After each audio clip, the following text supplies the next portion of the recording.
Bismillahirrahmanirrahim. Alhamdulillahirabbil alamin. Wa shalli wa sallim barik ala sayyidina Maulana Muhammadin wa ala alihi washabihi asmain.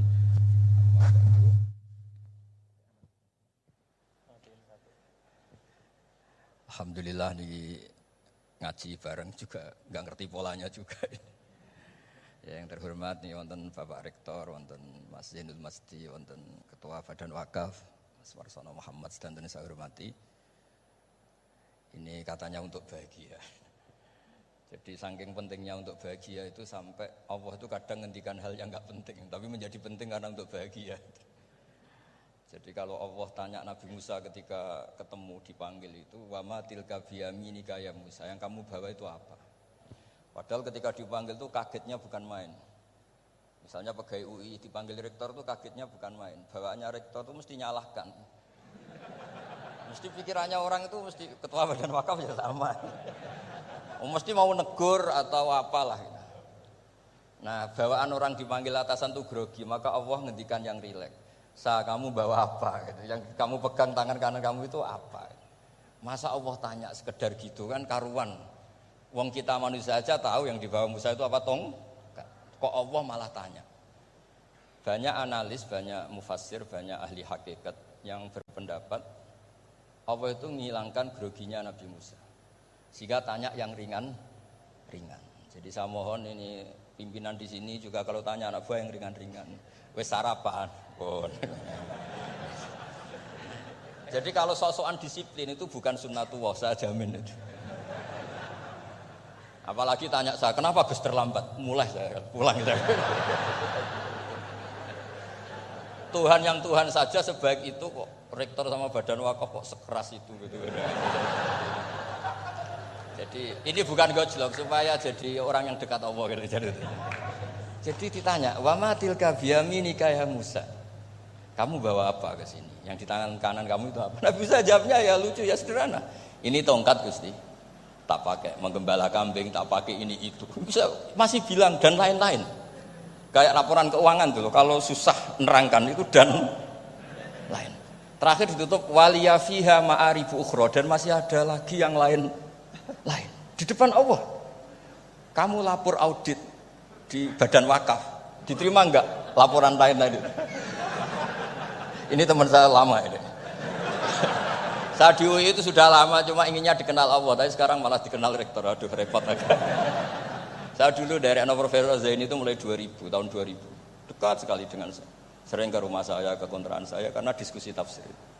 Dan saya ikhlas sekali, tidak ingin dikenal rektor, badan wakaf siapapun.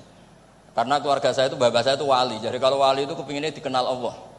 Tahu-tahu diturunkan derajatnya, disuruh kenal rektor, kenal badan wakaf. Jadi ini ada pemakhlukan.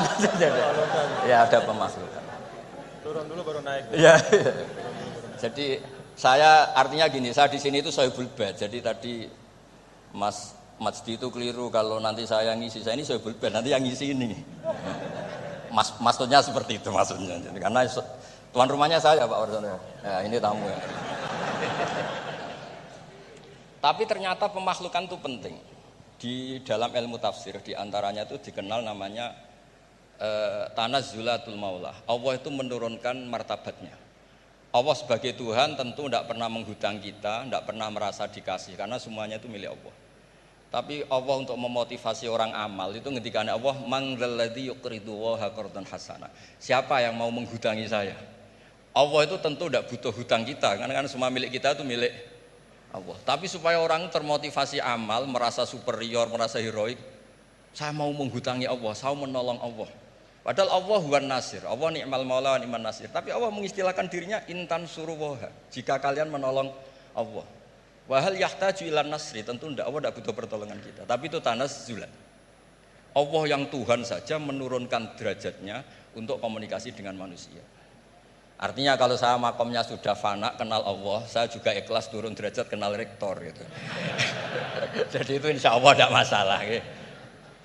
Ben sampean pernah dengar ilmu hakikat memang gitu. Jadi saya ini memang sudah sering cerita ke Pak Fajar, Pak Sadeli, Pak Junaid. Saya ini sudah daftar ingin jadi resi lah. Saya sudah nggak pernah keluar, saya di rumah ngaji. Tapi ngaji kalau ngaji terus ya. Saya belum pernah nggak ngaji. Satu hari minimal ngaji 4 kali. Ngaji fikih yang saya sering itu fikih, karena Mbah Bahasa memang ahli usul fikih. Dulu pertama Profesor Zaini melibatkan saya ini cerita ke Mas Majdi itu gara-gara beliau itu profesornya itu sastra, adab, di Al-Azhar itu adab. Iya, Zaini. Orang tua dari Rektor. Iya. Sekarang. Nah karena jurusannya adab, beliau memang pakarnya kalau menghaluskan bahasa. Tapi masalahnya di Quran kan banyak fikih juga dan beliau cari ahli fikih. Singkat cerita, entah gimana ceritanya Allah yang mempertemukan ketemu saya. Nah, kenapa kita butuh fikih, tidak sekedar kesusastraan atau ilmu adab? Karena ada tafsir atau fikih dalam Quran yang mau tidak mau harus difikihkan. Misalnya begini, wa antasma'u bainal ukhtain. Kamu tidak boleh menikahi sekaligus mbak dan adiknya atau adiknya dan mbaknya. Jika Anda berpikir Quran itu hanya Quran, maka berarti apa boleh menikahi misalnya Sri dengan buliknya, Sri dengan budenya. Padahal tidak boleh juga. Tapi faktanya Quran hanya ngendikan wa antasma'u bainal ukhtain. Sebab itu zaman Rasulullah SAW sugeng itu nambahi wala bainal mar'ati wa ammatiha, wala bainal mar'ati wa kholatiha. Juga tidak boleh menikahi Sri dan budenya atau Sri dan buliknya. Dan kebetulan Nabi itu tidak menambahkan wala bainal mar'ati wa jaddatiha. Karena kayaknya itu nggak usah dilarang ya sudah lucu aja gitu. Masa kamu nikahi perempuan umur 17 terus minat mbahnya umur 70. Lah itu kalau sampai butuh dilarang ya Anda perlu berobat itu. Tapi kalau bulik kan kadang masih menarik. Orang-orang kayak gini itu misalnya nikah umur 17, buliknya cantik umur 30, minat enggak? Jadi artinya butuh dilarang untuk enggak minat itu butuh dilarang gitu. Tapi kalau mbah nah, ngono kok ditakon. Ini pakarnya. Ini tetangga saya orang Bojonegoro. Dulu benderanya Profesor Zaini juga. Artinya andaikan tidak ada usul fikih ini mimbabi itlaqil ba'di wa iradatil qul. Meskipun usul fikih itu yang menginduk ilmu balaghah, ilmu ini itu. Jadi Allah menyebut bainal ukhtain artinya diganti bainal mahromain. Jadi ukhtain itu ibaratun atau itlaqul ba'di yaitu ukhtain mewakili kata mahromain. Dua perempuan yang punya hubungan mahram tidak boleh dinikah bersamaan untuk orang-orang yang poligami. Ini penting supaya semua tafsir juga gitu. Lafat-lafat yang ada mahdhufnya itu kita jaga. Baik itu secara keilmuan maupun secara fikih. Keilmuan misalnya begini. Orang yang dilaknati Allah, mala'anahu wa ghadiba alaihi. Di antaranya diteruskan wa ja'ala minhumul qiradata wal khanazira wa abadat tauhid. Lalu misalnya secara penelitian tidak pernah ada makhluk manusia yang dulu jadi kera. Tapi melihat ayat itu seakan-akan itu pernah ada periode atau kejadian di mana manusia itu dirubah jadi kera. Wa ja'ala minhumul qiradata. Mau tidak mau kita butuh perangkat ilmu lain yang namanya balaghah. Itu orang Jawa, itu kalau dilangkai kakinya itu hanya bilang kayak kera. Orang nggak sopan tuh katanya kayak kera. Tapi kalau dilangkai kepalanya langsung oh dasar ketek itu, dasar kera. Itu. Artinya dalam ilmu tasbih, kalau kemiripannya itu biasa, itu masih disebut ka seperti. Tapi kalau mirip banget perilakunya itu kafnya dibuang. Sehingga orang yang tuli banget terhadap kebenaran, Allah bilang summum bukmun umyun. Orang kafir itu summun, tuli misalnya. Bukmun ada bisu. Padahal faktanya mereka bisa mendengar, bisa ngomong, bisa bicara. Tapi saking tidak pernahnya mau mendengar kebenaran, di redakseknya sumun, bukan kasumi tapi sumun. Begitu juga di bab madh memuji. Kalau orang agak ganteng, mungkin saya kalau muji Mas Masdi hanya kalkomar, muji Pak Rektor paling ya kalkomar. Tapi kalau muji Nabi langsung komarun, anta samsun, anta bedrun. Karena gantengnya kelewat, sehingga kaf tasbih sepertinya itu dibuang. Nah, andai kan tidak ada fakta manusia itu pernah dirubah jadi kera di era itu, andai kan itu nggak ada, kita sendiri juga nggak tahu.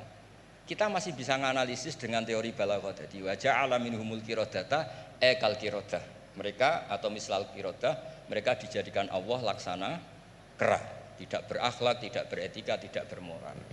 Ini pentingnya ilmu balaghah sehingga kita tidak perlu mengharuskan orang berkeyakinan dulu itu pernah ada orang manusia dirubah jadi apa? Kera. Nah misalnya ada yang berkeyakinan atau berpendapat memang itu pernah nyata, itu ngendikannya Rasulullah kemudian itu dihilangkan, hanya hidup 3 hari kemudian hilang sehingga nggak punya turunan. Jadi pilihan-pilihan dalam tafsir itu satu tentu riwayat, dua itu analisis balaghah. Nah, analisis fikih itu tidak kalah penting karena konstruksi Quran itu ada fikih yang sudah mapan. Seorang lagi ada fikih yang sudah nopo mapan. Ketika Nabi Lut itu menyesali kaumnya itu lesbi dan gay, kelainan seksual. Itu Nabi Lut ngendikan haula ibanati hunna adharulakum. Kalau kamu ingin menyalurkan kebutuhan biologis Anda, ini ada anak-anak putri kami, hunna adharulakum. Itu lebih suci bagi kalian. Tentu fikih itu sudah mapan, maknanya dinikahi dulu dengan proses nikah yang sah. Nah, barokahnya fikih yang mapan ini Allah tidak cerita tafasilul umur, tidak cerita detail-detailnya. Sehingga salah sekali kalau kita sering bilang kita hanya kembali ke Quran. Itu tidak bisa karena Quran juga tidak berdiri sendiri dengan makna yang sebenarnya karena turun itu ada asbabun nuzul. Ini yang terakhir supaya ngasih pekerjaan kan jauh-jauh dari NTB. Ya kan bisa dimanfaatkan secara baik dan benar. Saya ini Sohibul Bait. Nah, enggak ini bukan guyon tapi memang betul harus begitu memang. Mau tidak mau. Sumpah misalnya. Orang itu kalau ditagih hutang atau ditegur itu masih ya besok saya bayar. Ditagih lagi kayak gak percaya, wawahi besok saya bayar. Jadi kata wawahi itu mesti menunjukkan emosi, tersinggung, sumpah. Sehingga suatu saat ada seorang khotib ini ngendikan, fawarobbis sama iwal ardi innahu lahakum mislama annakum tantikun. Demi Tuhannya langit dan bumi. Itu si Bedui, ada orang Arabi, orang desa. Langsung menyelasi Pak Khotib tadi. Pak Khotib, mangdalladzi akhdhafal jalil hatta alja'ahu ilal yamin. Siapa yang bikin murka Allah sehingga Allah terpaksa sumpah. Semenjak itu jadi ilmu, kalau Allah memulai redaksi dengan sumpah, dengan qasam pasti Allah tersinggung. Jika lafaz-lafaz yang dimulai wan naziati gharqa atau dimulai wasamsi wa duhaha, mesti terusannya itu Allah agak marah. Karena di mana-mana orang sumpah itu menjelaskan sama yang agak tidak percaya. Itu dzauqul arabi, itu adzauqus salim. Nah begitu seterusnya. Kemudian masalah wasfiyah ismiyah. Saya dulu sering debat sama Profesor Zaini. Kan misalnya kiai-kiai di Jawa, umumnya kalau maknani min alakin itu segumpal darah. Lalu orang-orang yang nekuni embriologi itu tidak pernah ada segumpal darah. Kalau segumpal darah malah jadi kluron, macam-macam. Katanya Quran itu mesti benar ini ada segumpal darah. Kata saya segumpal darah itu bahasa Indonesia, Quran itu bahasa Arab. Tidak akan ada itu di Quran kata saya. Tapi ada yang bilang segumpal darah ya, tetap aja itu enggak Quran. Yang Qurannya min alakin, segumpal darah itu bahasa Indonesia. Quran tidak ada yang bahasa Indonesia kata saya. Nah tapi itu bisa dianalisis pakai balaghah atau pakai teori madatul kalimah. Min alakin itu dari kata aliko ya'liko alakon, sesuatu yang menempel. Jadi kalau di proses embriologi, misalnya ada apa yang menempel dalam ilmu itu, yaitu yang jadi rahim, jadi anak. Atau pakai ilmu balaghah. Min alakin tetap maknanya segumpal darah, tapi maknanya itu tangkis atau tahkir. Manusia itu sombong.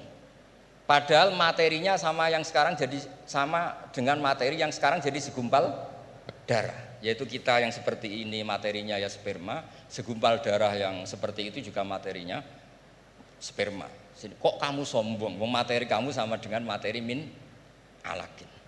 Itu persis dengan adatul Arab kalau sedang mencibir orang yang sombong. Itu kalau orang Arab bilang antal ladzi kharajta min makhrajil bauli marratan, kata orang Arab.